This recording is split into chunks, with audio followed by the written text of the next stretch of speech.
월급을 받으면서 도움이 되는 일을 할 수 있는 사람은 많지 않다고 했는데, 그리고 또 요새는 환자분들이랑 보호자분들이 고생하고 있는 의사를 많이 알아주셔서 힘들지만 해나갈 수 있는 것 같습니다. 안녕하세요.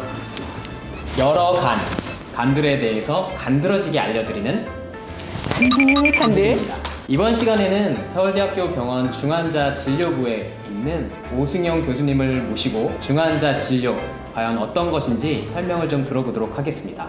안녕하세요, 교수님. 안녕하세요, 교수님. 바쁘실 텐데 이렇게 와주셔서 감사드립니다. 네, 알고 계실 텐데 초대해 주셔서 감사합니다. 서울대학교 병원 중환자 진료부에 근무하고 계신데요. 중환자 진료부라는 건 어떤 곳이고 무슨 일을 하실까요?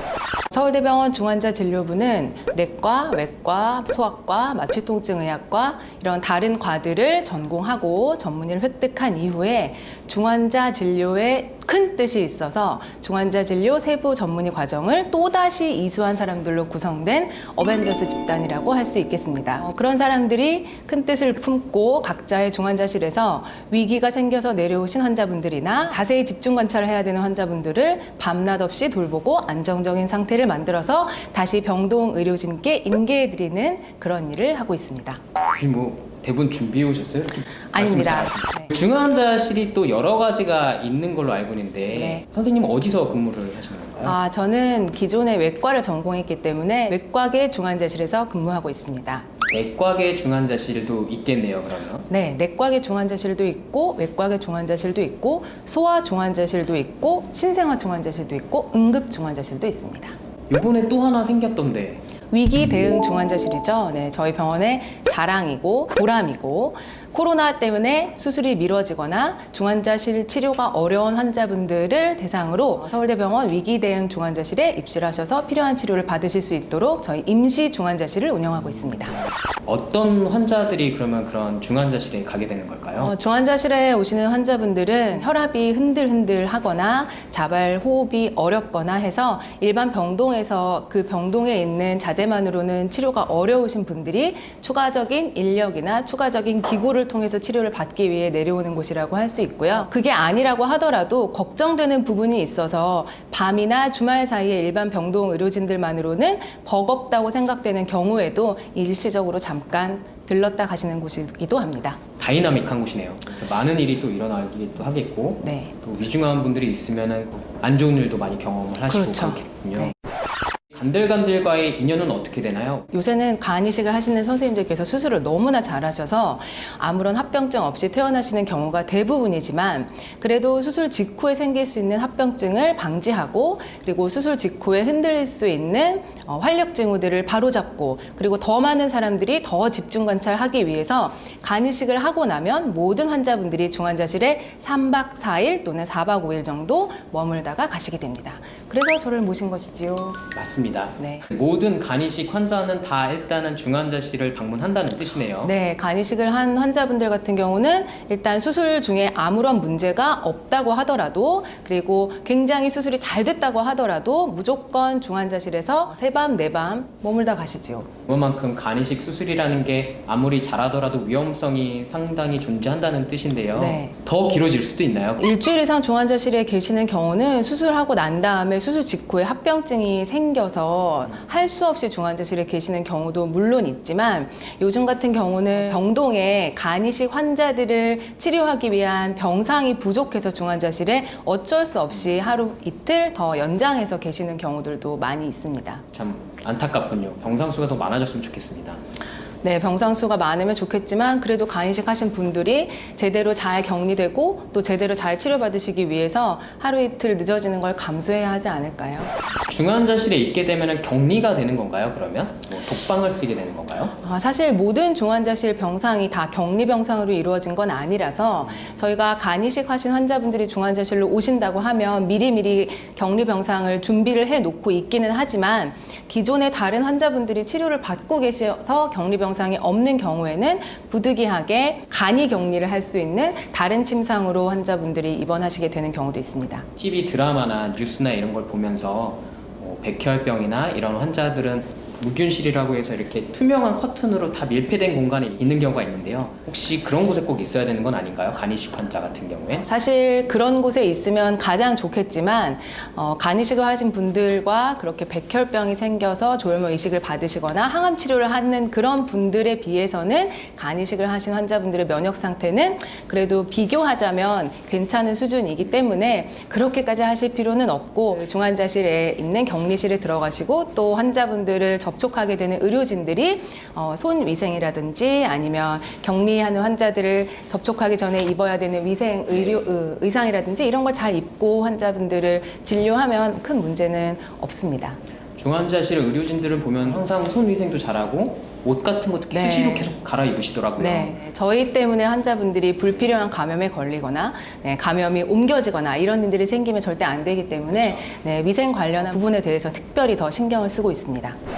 아까 간이식 환자들은 무조건 한 3일, 3박 혹은 4박 정도는 중환자실에 들른다고 했는데요. 어떠한 케어를 좀 받는지 좀 더 구체적으로 설명해 주실 수 있을까요? 네. 간이식 같은 경우는 수술장에서 전신 마취를 짧게는 6시간에서 길게는 9시간 이상 하고 나오시기 때문에 수술 직후에는 일정 부분 인공호흡기에 의존해야 하는 부분이 있기 때문에 기관삽관을 한 상태로 나와서 기계환기를 적용을 하다가 기관삽관은 뭐예요? 그 드라마에 보시면 많이 나오는데 수술할 때 입에다가 관을 하나 꽂고 나오고 그 관을 통해서 인공호흡기가 연결이 됩니다. 전신 마취가 되면 환자분이 자발호흡을 할 수가 없기 때문에 인공호흡기를 통해서 호흡을 하게 되고 수술이 끝나고 나서도 환자가 완전히 마취해서 깰 때까지는 인공호흡기에 도움이 필요하기 때문에 중환자실에 나와서 환자가 완전히 깨는 것을 확인하고 불편하지 않게 환자가 기계환기에서 벗어나서 관을 뽑을 수 있도록 도와드리고 있습니다. 그런 과정이 수술한 당일에 보통은 이루어지게 되고요. 수술이 오래 걸렸거나 아니면 오후에 시작하거나 해서 수술이 끝나는 시각이 너무 밤 늦게인 경우에는 취침하시는 중에 관을 뽑았다가 안 좋은 일이 생길 수 있기 때문에 저희가 밤을 기다렸다가 다음 날 아침 일찍 발관하는 과정을 거치고 있습니다. 기관 삽관되어 있는 걸 발관하고 나서 이튿날부터는 또 어떤 일을 하게 될까요? 네, 수술한 다음 날부터는 저희가 이제 환자분들이 회복을 하실 수 있도록 조금 도와드리는 역할을 많이 하게 됩니다. 수술 중에 갑자기 대량 수혈을 해야 되는 경우를 대비해서 목에다 잡았던 큰 관을 제거를 하게 되고요.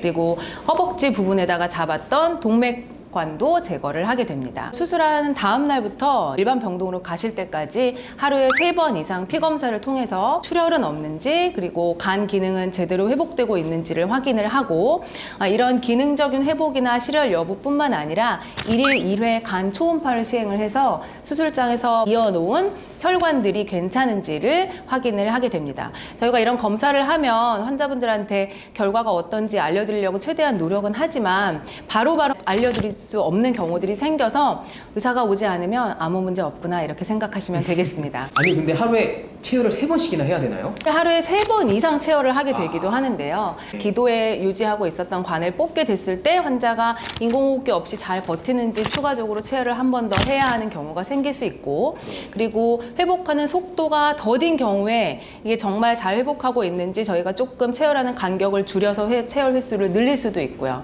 그 다음 날은 또 뭘 하게 되나요? 이 피검사와 간 초음파는 일반 병동에 가실 때까지 매일매일 하게 되고 그리고 이틀째부터는 이제 저희가 식사를 진행할 수 있는지를 식사를 할 신경을 수가 써서 중환자실에서도 식사를 하실 수 있습니다. 그래서 침상에서 조금 뒤척뒤척을 하시고 기력이 되시는 분들은 침상 주위에서 조금 워커를 이용을 해서 걸어 보시면 이렇게 걸을 수도 있어요. 네, 장 운동 회복에 많이 도움이 되고 저희가 권장을 해드리고 있고요. 그렇게 해서 방구가 금방 나오고 장 운동에 무리가 없다고 판단이 되면 저희가 물부터 시작해서 바로 죽을 드실 수가 있습니다. 중환자실 같은 경우는 그만큼 위중한 환자들이 많이 있는데 보호자는 어떻게 면회를 할 수가 있나요? 상주할 수가 있나요, 옆에? 중환자실은 보호자는 상주하지 못합니다. 저희가 정해진 면회 시간은 워낙에는 오전에 한 번, 오후에 한 번, 30분 동안 보호자분들이 환자분을 만날 수가 있습니다. 지금은 코로나19 때문에 일반인들의 중환자실 출입이 많이 통제되어 있는 상태이기 때문에 그러나 위중한 환자들을 병원에 맡겨놓고 얼굴을 보지 않고 보호자들이 밤을 나는 건 너무 어려운 일이라서 저희가 제한적으로 1일 1회 30분에 한해서 면회를 허락해 드리고 있습니다. 그러면 그 보호자분들도 위생이나 손위생 혹은 옷 같은 거 갈아입는데 좀 신경을 쓰셔야 되겠네요. 네, 보호자분들도 환자분 격리 구역으로 들어가기 전에 입구에 비치되어 있는 손 소독제를 사용해서 손 위생을 하시고 일회용 비닐 가운을 입고 환자분을 만나실 수가 있겠습니다. 중환자실에 들어오시기 전에 마스크를 착용하고 들어오는 건 다 안내가 되기 때문에 네. 그 부분은 아마 100% 지켜지고 있을 겁니다. 혹시 교수님 경험도 많고 그러실 텐데 중환자실 쪽에서 근무를 하시면서 기억에 남는 일이나 뭐 그런 환자가 있을까요? 네. 이 질문 안 하기로 하셨는데 네. 어떤 한 케이스를 말씀드리기보다는 사망을 이미 하셨거나 아니면 환자가 안 좋게 다른 병원에 전원을 가셨는데 나중에 찾아와 주시는 보호자분들이 계십니다. 그런 보호자분들을 만나면 그때 했던 고생이 이제 헛되지 않았구나 그런 생각을 하게 되는데요. 힘드시기도 하겠지만 또 보람도 있으실 것 같아요. 보람이 있죠. 눈물도 많고 여리신 교수님이신데 어떻게 그렇게 위험한, 위중한 그런 환자들이 많은 중환자실에서 근무를 하실 수 있는지 혹시 원동력, 어떤 힘으로 그렇게 일을 하시는지 여쭤볼 수 있을까요? 누가 그랬어요. 그냥 월급을 받으면서 도움이 되는 일을 할 수 있는 사람은 많지 않다고 했는데 제가 딱 그런 케이스인 것 같습니다. 그런 걸 생각하고 그리고 또 가족들이 많이 지지를 해주고 그리고 또 요새는 환자분들이랑 보호자분들이 고생하고 있는 의사를 많이 알아주셔서 힘들지만 해나갈 수 있는 것 같습니다. 네. 저 같은 동료도 있잖아요. 네, 위로를 받아본 적이 언제인지. 안 먹어보기로 했잖아. 야, 편집한다면서. 이거 편집해주세요. 편집하는 거지? 너 나오기만 해. 그럼 다음 홍보팀 영상은 없는 거야.